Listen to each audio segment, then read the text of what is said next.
So yan. So hello mga friendship. Mag-ano ako ngayon, unboxing ng nabili ko sa La Bonito. First time ko magbili sa may La Bonito kasi nag-sale sila. Mamahal talaga yung mga ano doon, yung mga dress, mga blouse, lahat mahal doon.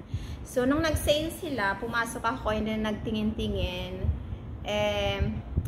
Medyo hindi naman masyadong mura pero okay na rin. So yan. So first ito. Well, first akala mo ang dami, no?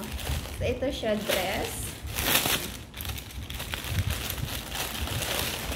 Yan. Yung color niya is parang hindi ko alam kung anong color nito. Mustard? I think mustard yung color nito. Mustard. So yan. Ito siya.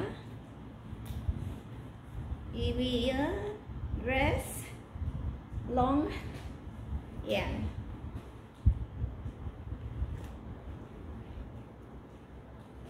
Ito, pwede ko ito masuot ngayong summer.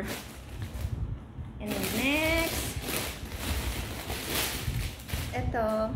Siyempre, hindi ko ito nabili sa isang beses lang, no? Kasi pag bilhin ko ito sa isang beses, sobra din siya 500 siguro. Lahat. So, yan. Then ito, tube siya.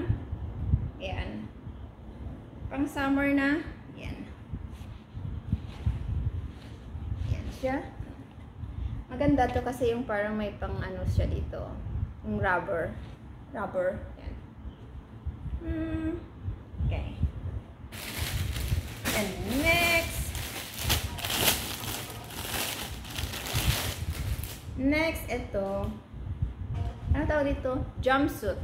Black. Simple lang. Yan. Ganyan. Ito yung front niya, saka yung back niya. Yan. Hindi siya masyado maano kasi black siya nga. So, pag nasuot ko na lang, siguro makikita na yung design niya. Yan.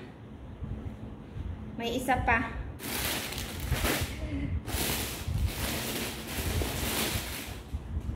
Ano din siya? Jumpsuit. Yan.